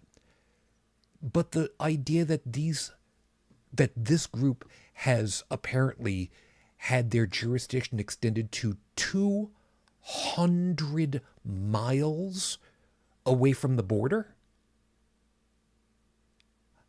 I have a problem with that. I have a heavy-duty problem with that. To me, that's like saying that the New York State Troopers are allowed to pull over somebody, halfway through Pennsylvania. Where I live, not only do I have to deal with the Mexico border, I have to deal with multiple major airports, so overlapping zones, as well as the sea. I'm in danger. I might not actually be in danger because my skin tone is one that they're not looking for. Which but helps. That's just genetics. That's pure dumb luck genetics. Yeah. And it gets worse than that because now you also have to start thinking about things like language. We mentioned about styles of talking and whatnot, and yes, we're getting away from the actual grit of the topic, but it kind of pulls into it all. There are ways of speaking. There are enunciations, pronunciations, phrases, idioms. There are expressions that do or don't translate from one to another, language-wise. And then there are actual barriers between those who speak a language and those who don't. A shared common language. And before anybody says, well, that's not something that I ever have to deal with, have you ever had to communicate with someone whose entire process is somatic? For those of you that don't understand, I mean people who speak with their hands. Not Italians, but those who cannot hear, where sign language is their primary form of communication. I had to do that in sales. And they indicated, through pantomime, that they couldn't speak. They didn't have a little card that says, hey, we're deaf. It was a deaf couple. It wasn't like one of them could speak and one of them was hearing. They were both non-hearing. And, I had originally approached them and they pantomimed that they couldn't speak. And I gave the universal of wait one moment by holding up a finger and giving that look on my face of like, aha, just one moment. And I went and I grabbed a pad of paper and a pen, and I was lucky enough that they could write and read the English language. If they could only write or read in Spanish, that would have been horrible because I can't do that. And back then, I didn't have Google Translate, or anything like that. It just didn't exist. So we found a middle ground. We wrote back and forth. And eventually, through a lot of patience, I got them taken care of. The next time they came back, they went looking for me because I was the only one in the store patient with their disability at the time. And now if you think it's the same thing when there's a spoken language barrier. You have to have patience. We have a lot of people that have no patience in this country right now. And it shows. And so rather than trying to understand or figure out what's going on, no patience, get rid of them. I was like, you ass. It's like, they might be a naturalized they might be an actual born citizen, but they were brought up in a family that only spoke one language. Maybe they were homeschooled and they never learned to speak in English. There were a lot of cases in early times when people were immigrating to America where you could walk down one street and everybody was speaking Polish, and then you walk down the next street and everybody's speaking Italian, and you walk down the next street and everybody's speaking whatever, because that's their little neighborhoods. Yeah. And then once they go out into the main area, they're speaking broken English, or they're having their kids translate for them or something like that. It doesn't mean just because they're having trouble with English that they're definitely an illegal immigrant. Yeah. What Tech is describing was very prevalent in the post-war era in New York City, Brooklyn. And there are sections of Brooklyn that are still like that, but the languages have changed. The demographics have changed. The area that used to be Italian, where my aunt used to live, is now Yemeni, I think. I'm pretty sure that's how that's changed out. The place in the corner that used to be a pizza place, oh God, I miss that place. The pizza was so good over in there. It's now a hairdresser's. And the place a couple of blocks over that used to be a magic shop is a market, I think, of some description. I've forgotten exactly what it is. But, these things don't change what they are. The languages change, the food changes, but it doesn't change what they are. They are places where people gather because that's what a neighborhood is. It's a shared experience. Yeah, I mean, if you want to, one of the easiest places that you can go in the U.S. and see this is Chinatown, in New York City. And there is Chinatown, pretty much anywhere in North America, is its own little neighborhood. The one in Vancouver even has Golden Gates or Heaven's Gates or whatever. I'm not sure exactly what they're called. And right beside Chinatown is a Japantown. Yep. There's also there's also a place in South Vancouver called Little India, and when it was in its heyday, it was all East Indian food and East Indian culture and East Indian this and that. I love buying bracelets there. There's places here in America that speak, where the whole town speaks German. You've got a place called Little Havana that's known as Little Havana, and so on and so forth.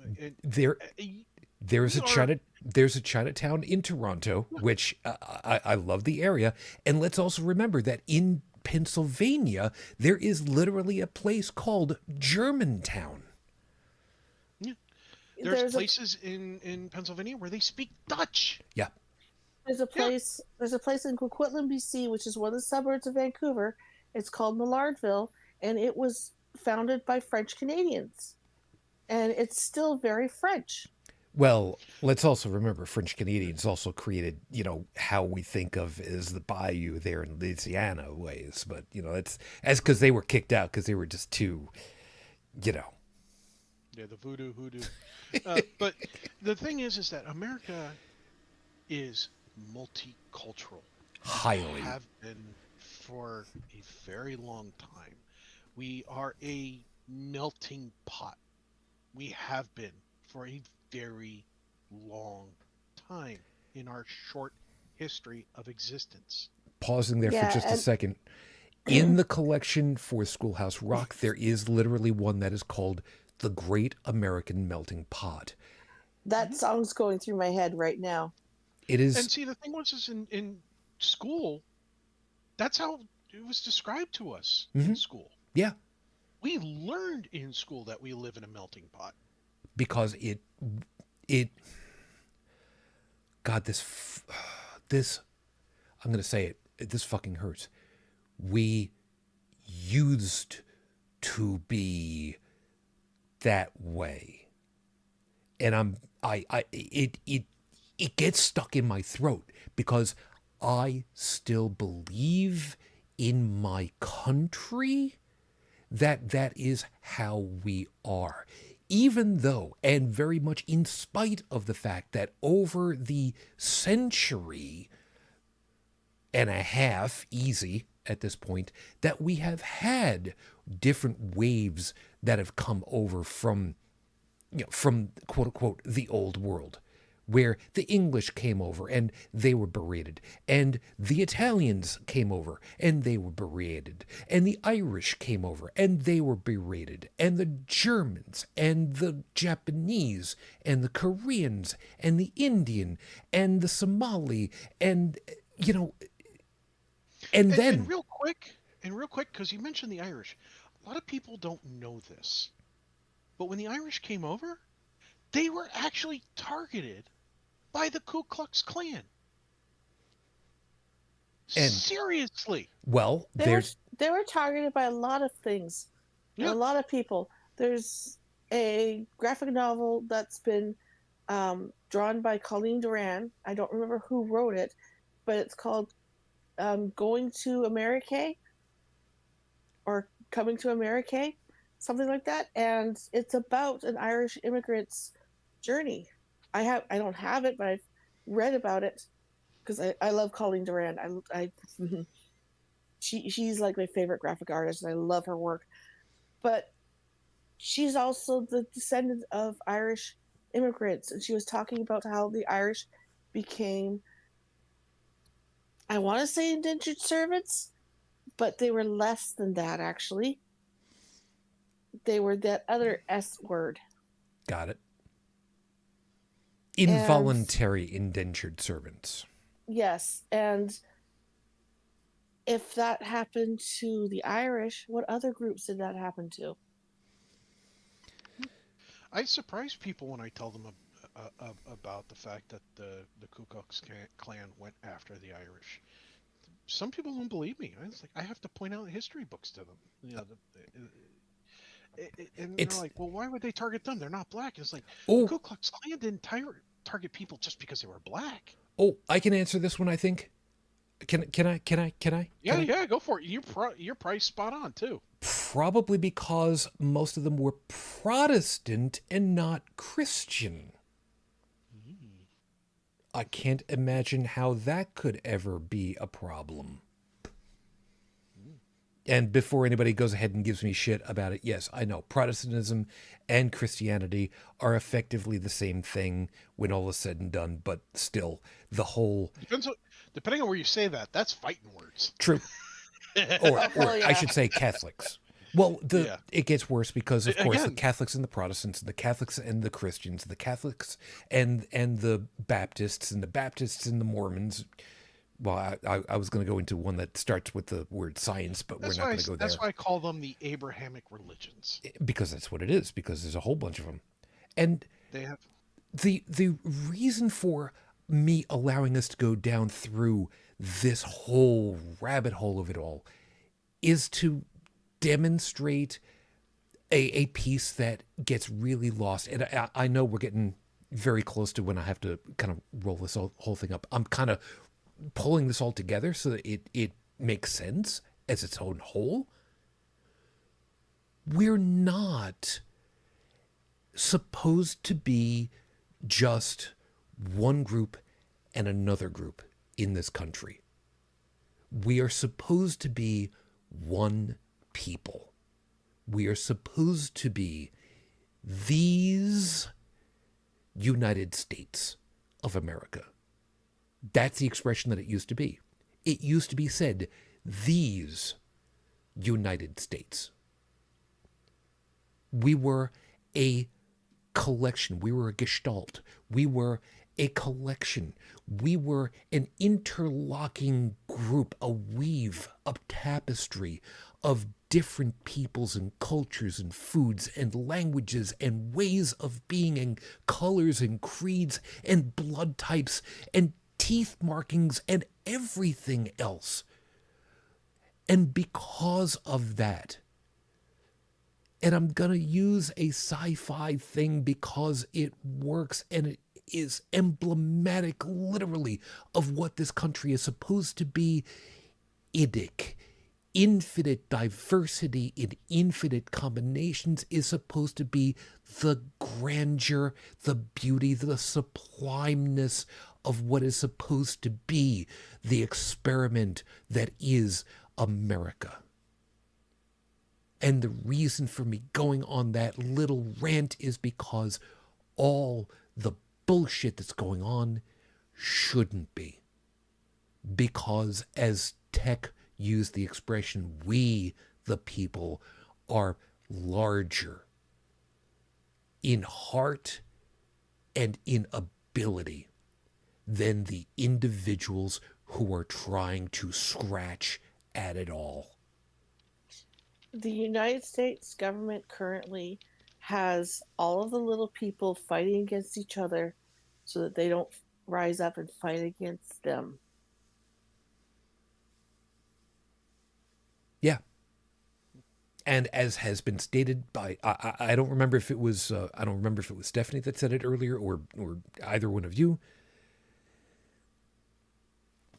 It doesn't have to be that way. And it's been set up that way for literal decades.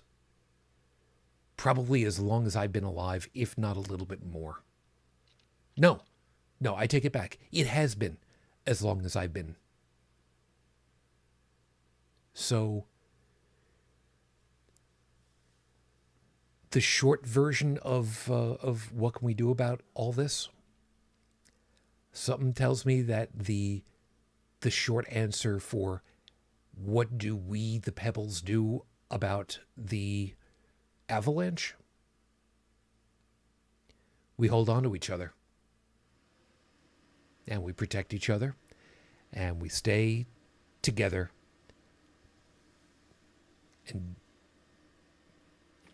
And do everything that we can to make sure that things do right. You know, normally I would have some last second thing to say, but somehow I think the last 2 minutes have pretty well covered me for anything else that I might have. We do have to see about closing. Hold on a second here. Stephanie's pointed out. I was just going to bring it up. The KKK had a lot of Protestants. It was the Irish who were Roman Catholic. You had it inversed. Oh, I apologize. I take it back. Y'all are still wrong about a lot of things, but the whole point of it is because it was over different religious beliefs. It wasn't because of their skin color. Yeah. Tech, would you be so kind to tappity into the show notes that I need to find Emo Phillips religious. Oh God, you know which one I'm thinking of. The religion joke. Yeah. Yeah. That's the golden. Yeah. Are you talking about the Baptist Conclave of 72? Whatever. The die heretic is how it ends. You know which one I mean. You know which one I Was mean. it the guy about was it the guy who was going to jump off the Golden Gate Bridge one? Yes, or whatever bridge it was. Yeah, Yeah, yeah, that yeah. was the Golden Gate Bridge one. Yep, Okay, I've got the link for it and everything. you you're so good to me. Yeah, well, I'm on my game tonight because I've had really good coffee. Yeah, and I'm not on my game tonight because I don't have anything that I normally have. Well, but you've got air, so that's going for you. Yep, Yeah, I have air. I'm for breathing. now for now that's free. God, I'm just looking at the thumbnail from YouTube over in the show notes section. My God, that is some heavy duty VHS, man. Holy smoke. Yeah, that video's actually highest resolution is 360. Okay. Whew. You know what? So long as the audio is good, that's all that matters. Good enough. Damn. And Stephanie, what Stephanie had specifically written, just to make sure that we've got everything all covered, had said specifically, quote, "No, the Irish were Catholic, which was the fanatical Protestants described as devils." And also said, in Ireland, during the famine, only the Protestant starving got charity. The Catholics got indentured, which they signed up to in ignorance. It's amazing what you can make people who are ignorant and in dire straits do with just a little bit of promise that you have no intention of keeping through. Tech, what last item you got before we get out of here? And reminding you, it's only a 2-hour show. Well, like I said, right now the house is on fire. And I don't mean my house, I mean our country. It is on fire with a lot of diversity and division, or division and anger, I should say. Um, and the fans are being flamed. Now, watch the news, read the news, whatever it is you need to do, but get from multiple sources. Filter out the opinions and get just the facts. Ignore the talking heads, get just the facts. Verify, not through Facebook or Twitter or any of that crap. Actually find out where these sources are coming from. Who is saying this? Well, this person said it. Well, where did they get their information from? Well, they got it from the web. Great. Where's the link? Let's look at it. Let's, take the time that we used to have before the internet when we would sit down and read the newspaper, right? Over your morning breakfast cereal or cup of coffee or whatever it was. And then think about it. The television doesn't give you time to think. It tells you what to think. So listen to them, then turn it off. Because you don't need to hear the same thing over every single 15 minutes. Listen to it once and then think about it. Then go actually looking up where these sources are coming from. And then have a conversation with people who think like you and have a conversation with people who don't think like you. Okay? Get more than one side. Then you can make an informed decision about the information that you have. I know it takes time, it takes thought, it takes effort, and it takes energy. But this is how we correct these problems. Okay? Right now, I hear some people who are upset about Trump having declared that the official language of America is English. Well, considering almost all our legal documents are in English, I really don't see that as much of a problem. On the other hand, deporting people just because they disagree with the government and have said so out loud, that's a problem that needs to be addressed right now. We can talk about the language thing later. The language thing is not a house is on fire topic. Your neighbor being dragged out kicking and screaming and sent to another country that they never came from just because they look like they are from another country, that's a problem.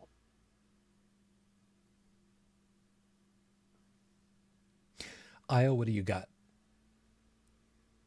Well, in this time and all this craziness, with everything that you're seeing on the media, everything that you're reading, everything that is just going on, remember to take care of yourself. Do your own self-care. Try to walk away from it. Try to, get your own head in the right place so that you can come back stronger, harder, and ready to fight, because this is not going to be easy next 3.5-ish years. It's going to be a scrap the entire time if we want to keep the United States the United States.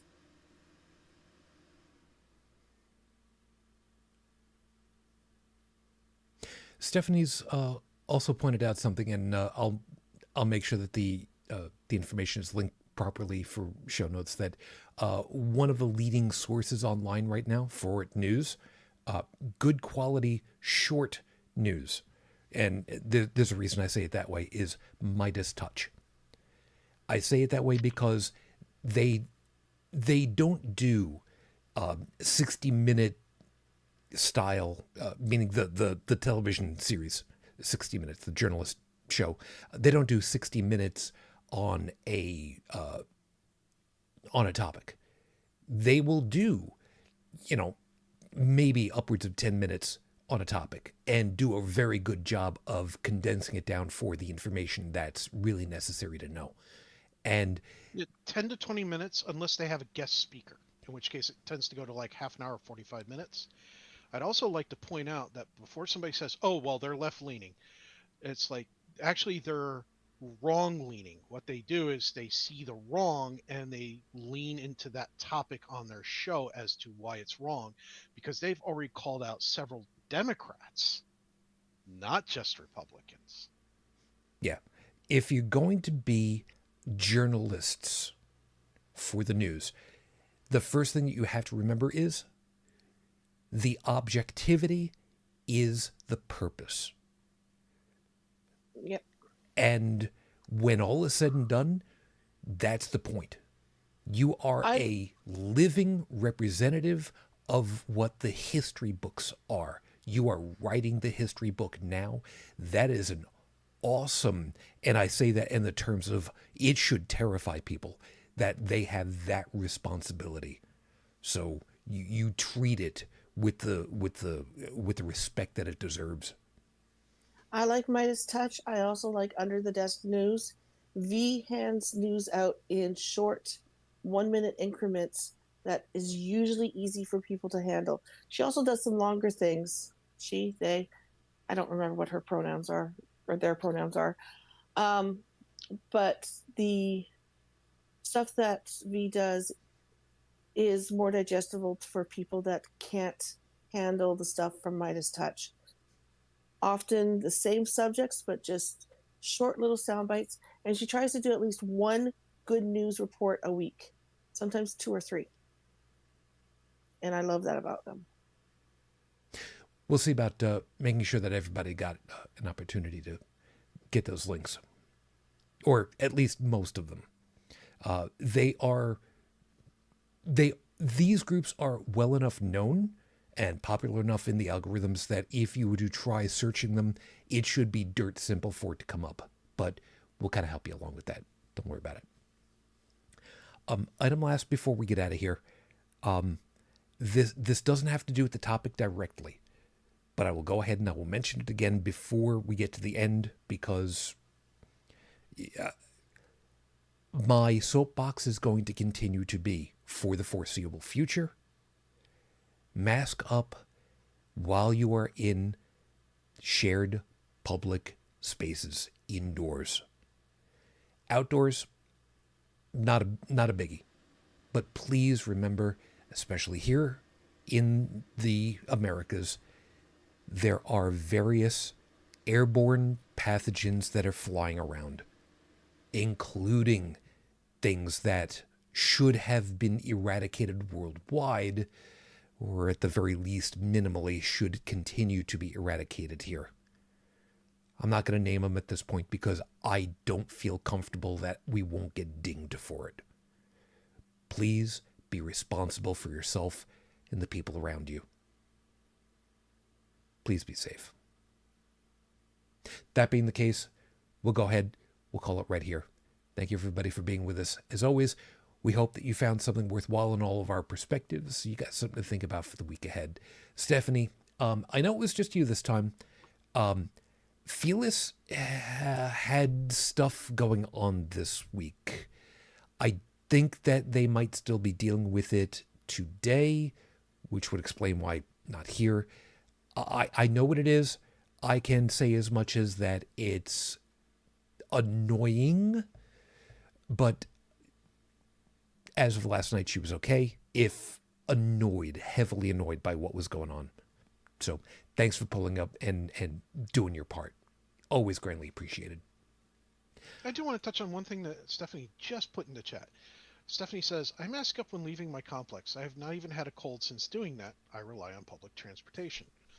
Well, it also probably means that you regularly wash your hands too, because cross-contamination is a bitch. There is that. Yeah. So, guys, thank you. Io, I would otherwise say take care of yourself, but you take care of yourself, even if other people are helping you with that part. And today's show is brought by sugar. Dextrose. We decided we were going to razz you about it, because you mentioned something just before you came on camera. So Yeah, we heard you in the background. That was intended. So that everybody understands what was happening. Tech was saying that he had coffee. We're literally a minute before show. And Tech said that he's got coffee. And I'm just like, well, shoot, I don't have coffee. And we've only got like a minute to go. And he's like, well, can you get coffee in a minute? I'm like, I'm going to try. And that's why I was literally 5 seconds late, because I left the computer and I was yelling from inside as I'm hobbling around because my leg is still not 100%. And I'm yelling from in there. I'm in the kitchen. I'm getting sugar. I am pouring coffee.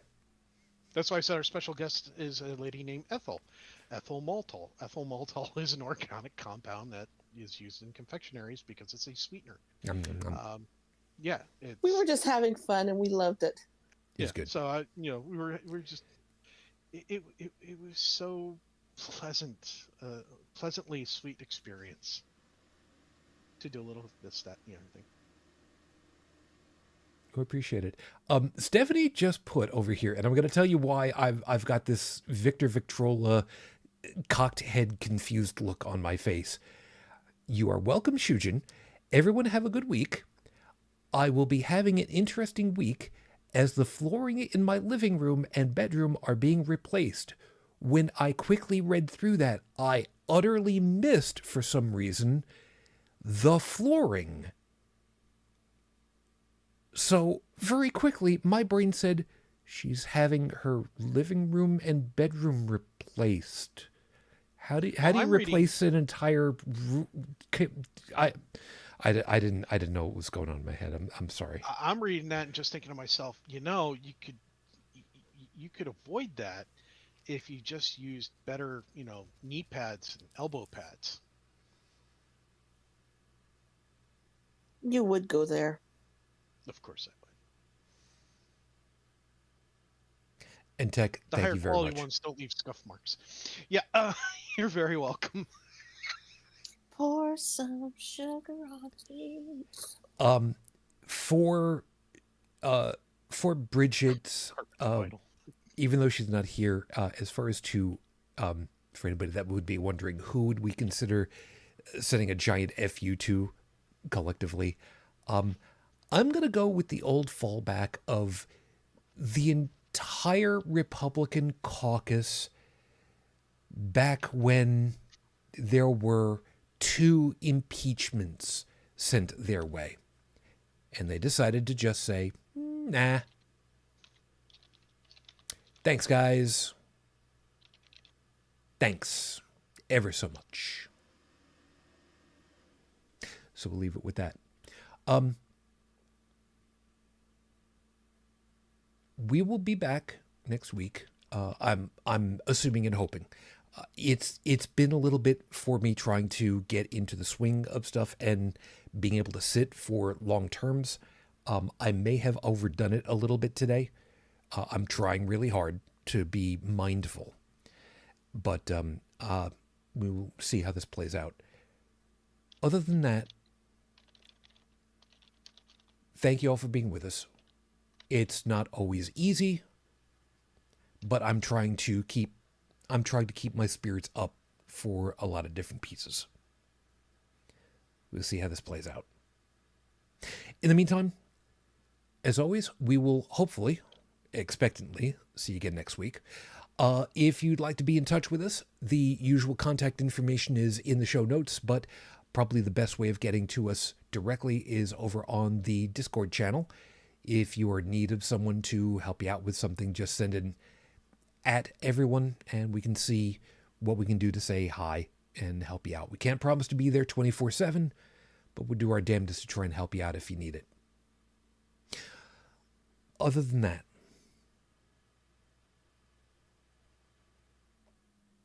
Io said it's going to be a slog. It's going to be a slog for the next 3.5 years. The cruelty is the message, and I don't know about everybody else, but I'm tired. I'm having a hard time dealing with it. And if you are too, that's okay. We're here with you. We're going to do our damnedest. And just remember, sometimes just survival is a worthy and noble enough cause. So good luck. So in the meantime, of course, as always, I wish you all the peace I no longer have. I wish you the strength that I've learned. I wish you well. And as always, to my lady, it is 19 plus years. And I am still in love. Well, Matane Fujin. I love you. I miss you. You dream of me. Till the next time we're together, everyone. As always, good night.